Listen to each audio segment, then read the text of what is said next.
My name is Mary Galantino, and today I'm going to be giving a presentation on strategies and activities for tutoring. In order to truly understand strategies that can be effective for learning, we have to understand Bloom's taxonomy. It's a hierarchical ordering of cognitive skills that can help teachers teach and students learn. It was created in 1956 by Benjamin Bloom. It's a classification of learning outcomes and objectives. It was recently revised in 2001 by Lauren Anderson and David Crothwell. They removed synthesis in the original Bloom's and added creation as the highest level of cognitive processing. This slide depicts Bloom's taxonomy. As you can see, there are 6 levels to Bloom's taxonomy, starting at the bottom with the easiest form of processing, all the way up to the top, which is the most complex form of processing. The remember stage recall facts and basic concepts. Terms used are define, duplicate, list. Understand is where we explain ideas or concepts. Describe, discuss, explain, identify. To apply something means we're going to use information in a new situation. Words like implement, solve, demonstrate, interpret will be used. To analyze means we draw connections among ideas. We differentiate, we organize, we compare, we contrast, we examine. The evaluate portion is where we justify a stand or decision. We appraise it, we defend it, we select, support, critique, or weigh in. And finally, the highest form of cognitive processing, known as create. This is where we produce new or original work. We design, we construct, we develop, we formulate, we investigate. You as the RN tutor are going to have to understand Bloom's taxonomy, as many of the NCLEX questions, as you know, require more and more higher levels of thought. We're going to talk about some facilitation techniques. These are going to be some pointers to help facilitate a group tutoring session. Redirecting questions. It's easy to answer questions directly. Try to resist. Guide students to the answers. A student will ask you, what are the signs and symptoms of metabolic acidosis? Of course you know, you're a clinical RN. You've been doing this for years. However, in order to properly help the student learn the concept, instead of just learning the information, we need to guide them to the answer. So use suggested phrases like, who can help you answer this question? Rely on the other people in the group. What does everyone think about this? Does anyone have an idea? How could you see it in a different way? Tell me more. Tell me what you know about acidosis. What is acidosis? What kind of conditions cause an acidotic state? By doing this, you can help the learner start to understand the possible symptoms associated, and therefore, they'll be able to answer their own question that they just posed to you. Check for understanding. When you're in a group setting, it's difficult to sometimes gauge if everyone is learning or if everyone understands what you're presenting. This is a perfect opportunity to take a break from the learning and see what's been understood. This is where you're going to ask the students to confirm what they've learned. Make sure to avoid closed-ended questions like, do you understand? This will more than likely get you a head nod or a yes or no response, which really wouldn't help you as the clinical tutor to determine what needs to be re-examined, what needs to be reworked, and what needs to be focused on. Ask open-ended questions. Ask the students to summarize the content as far as they've come to understand it so far. And finally, to really ensure that they're at that higher level of cognitive processing according to Bloom, ask them for a practical application of the information that's been learned during the session. Setting the agenda. You know, based on the tutoring cycle, how important it is to set the agenda.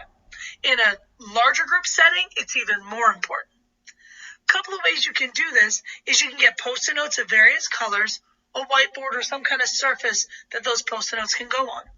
You're going to hand out 3 different colored Post-it notes to the students. Each color represents the following: an urgent task, an issue or question about a big topic, and an issue or question about a small topic. The students will place those Post-it notes on the whiteboard and the group questions and issues together. Students should label the importance from 1 to 5. Leader would focus more on the level 5s before moving down to the 4, 3, 2, and 1s. Stoplight, one of my favorite facilitation techniques. All you need, 3 different colored index cards: yellow, red, and green. You're going to review concepts and content with students. Students are given all 3 colored cards, and depending upon how comfortable the student is with the information being presented, they will lift up the corresponding card. For instance, you're talking about hyponatremia, and everyone seems to get it, but you're not sure. This is a great way to determine who in the class understands it and who may need some more revision. It can also be done anonymously by asking the students to close their eyes. If not, have the student raise up the card. Green means they understand it, and you can move on to another topic. Yellow means you still need help. You may need to go back and revisit a few things, or ask more clarification as to what exactly is confusing. And finally, the red card means they need a lot of help. And this is a perfect opportunity to stop, wait a couple of minutes, and ask the group to clarify where exactly they're having difficulty understanding the concept. I talk a lot about thinking and waiting. Time is precious, and even more, they say silence is golden. Waiting can allow students time to process information. Remember, a lot of what we teach nursing students is very complex. It requires multiple levels of cognitive processing.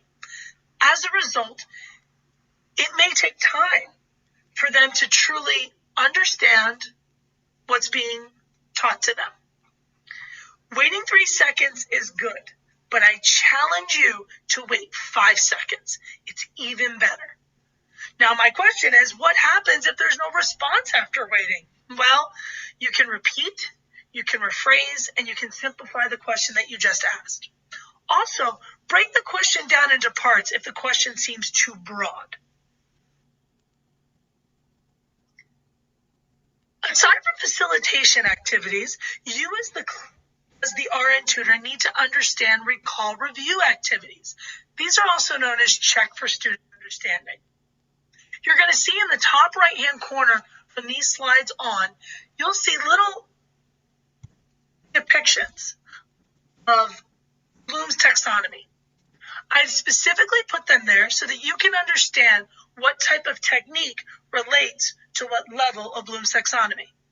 For instance, one of the check your understanding techniques that I use often is called think, pair, share.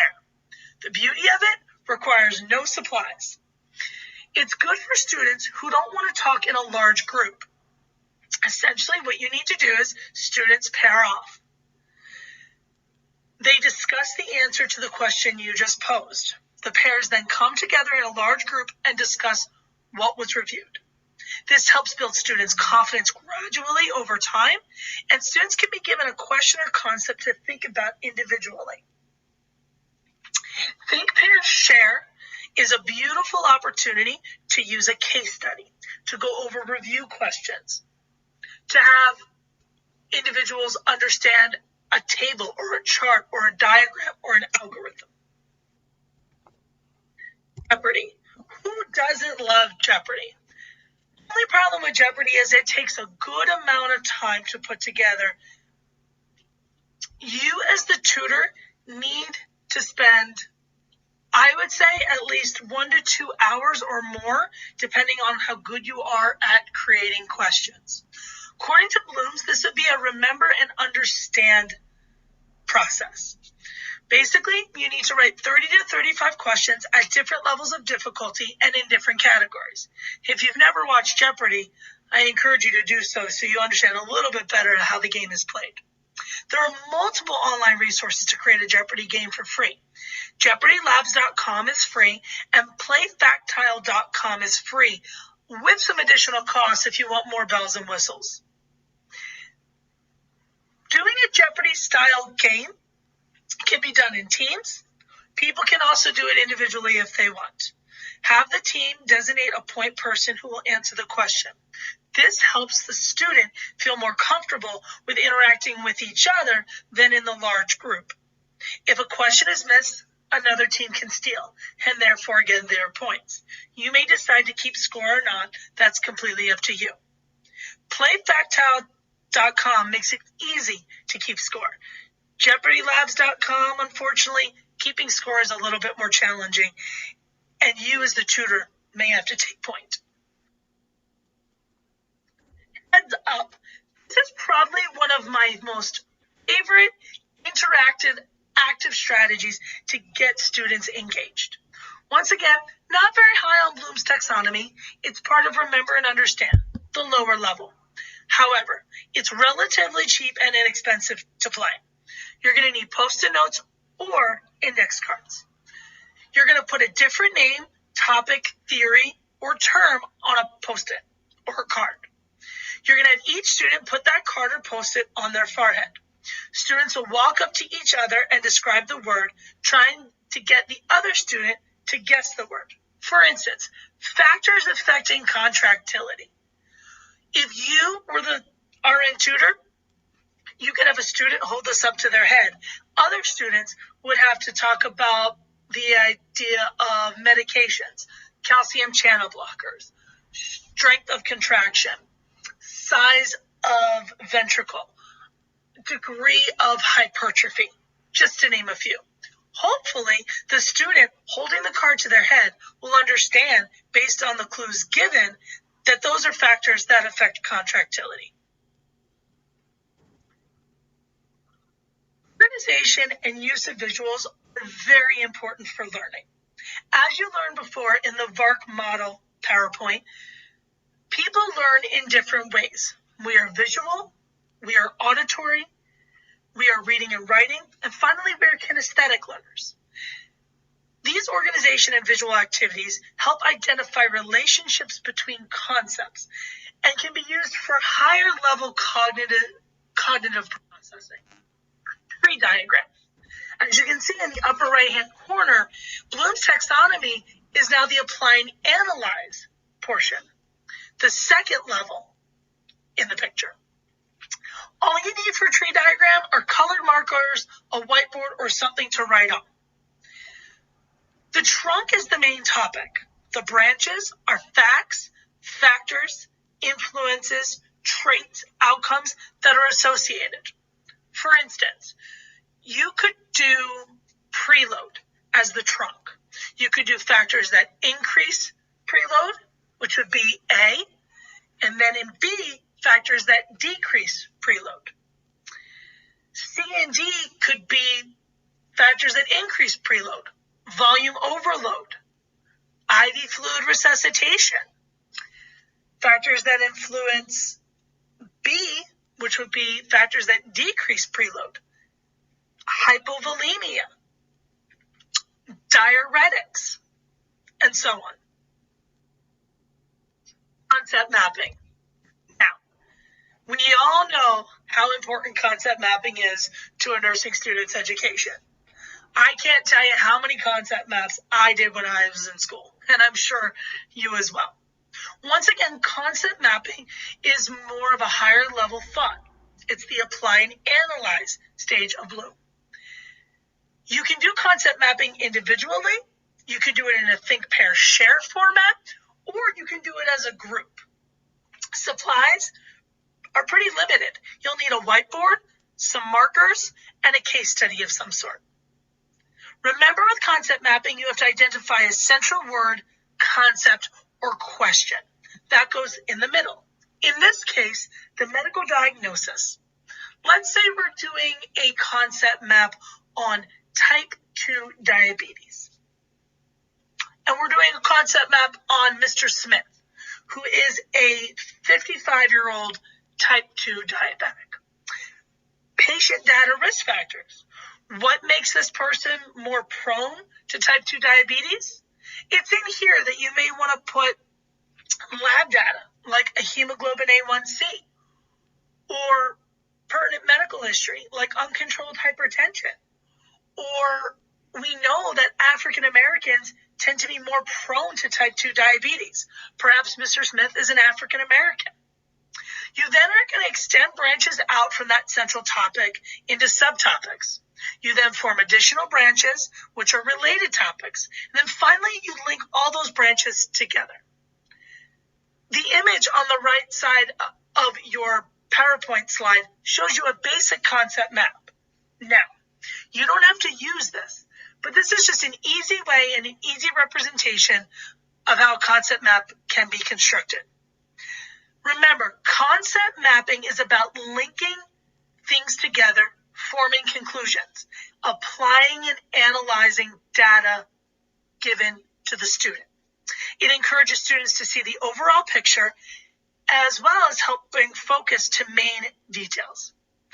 You want to end the activity with an overall discussion of the concept map to bring it full circle, especially if utilizing a case study. Incomplete outline. I used to use incomplete outlines a lot, even when I was a student. It's pretty simple. All you'll need are some class notes from the students or an outline from the course. An incomplete outline helps students recognize main points as well as helps them sort information. I put a small example. Heart failure. We all know that the equation for cardiac output is stroke volume times heart rate. We also know that the components of stroke volume are 3 parts. Afterload, which has already been mentioned, contractility, and then this allows the student to enter the third element, which we all know is preload. We also know that systolic is a pumping problem, while diastolic is a filling problem. Once again, the incomplete outline helps the student fill in the gaps and start to understand the thinking process. Problem-solving activities. These are activities which demonstrate a student's knowledge via application. As a nurse, you know how important it is to gather data, both objective and subjective, in order to draw conclusions or in order to decide on a proper intervention. Nursing students have to start understanding early in their education how to critically think and problem solve through content. All the Answers is a great way to help students critically think. It requires very minimal supplies, Post-its, pens, or index cards. You're going to split the group into 2 teams. Once again, this is an active learning approach. And as you can see in the top right-hand corner, it's going to be part of Bloom's highest level, Evaluate and Create. We're going to ask each student to think of 3 topical questions and answers. Give out Post-it notes to each student and ask them to write down only the answers. Groups swap their Post-its and have to then work out the question that would match each answer. For instance, the students wrote increased preload. The question could be hypervolemia, blood transfusion, and IV fluids have this effect. This is a great opportunity for, once again, think, pair, share to be utilized to help students who may not be one to actively engage in a large group or contribute to a large group to still feel a part of the learning. Finally, at the end, you want to discuss all the answers. I usually put up all the Post-its on the board or on the whiteboard, and we go through each question and each answer. Predict test questions. Predicting test questions can help students start to identify and select what they believe the teacher is going to focus on in the exam. Once again, this is an evaluate and create activity. Requires very minimal supplies, a whiteboard, some markers, or index cards. You're going to put students, once again, into groups. You're going to ask the student to write an exam or test question for a specific topic. You're then going to have the student write the answer on the whiteboard or on the card. Students will have the benefit of learning to think like the teacher. Students will then be able to answer questions from other students. I'm sure you, as the RN tutor, can think back to when you were in school. Think about what your teacher focused on. Try to help the students focus their attention on those concepts, or what you believe or what they believe to be most important and could be on the exam. Super tic-tac-toe.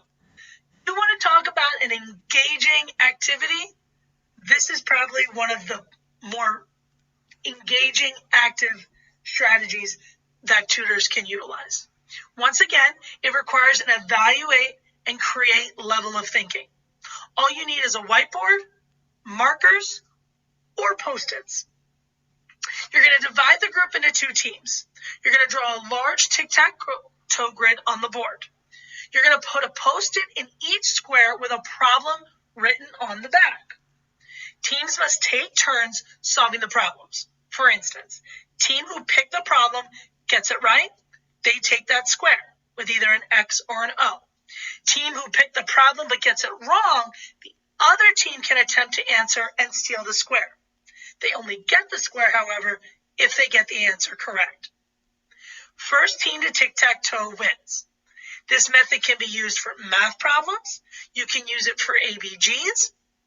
You can use it for lab findings. You can use it for a plethora of concepts in nursing. Speed dating.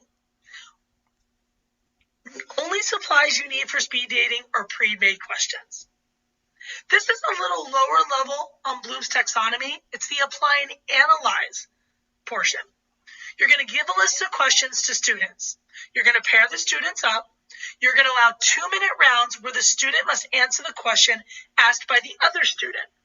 After the 2 minutes, one person of each pair stays in place while the other moves on down the line, just like speed dating. This activity could also be used by you, the RN tutor. You can have students sit in front of you and answer your questions that they pose.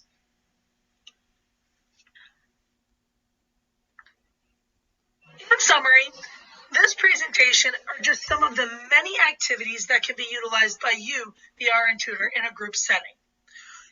No matter what activity you decide to implement, remember Bloom's taxonomy. It's really important that our activities and our methods for tutoring reflect higher level cognitive processing, as nursing students are required to think at this level, especially as they get towards their senior year. Think about how people learn and plan accordingly. Get to know the group of students that you're going to be working with. Figure out which ones are the visual learners or the auditory or prefer reading and writing, or which ones really love engaging kinesthetic learning while others prefer not to get up from their seat. You want to make sure that you implement engaging activities. Keep them engaged, keep them focused, but also at the same time, help them learn. Don't forget about your passive learners. This can be really, really tough in a group setting, depending on how large of a group that you have. Activities don't have to be expensive to be effective. All they usually take are some markers, a whiteboard, index cards, Post-it notes.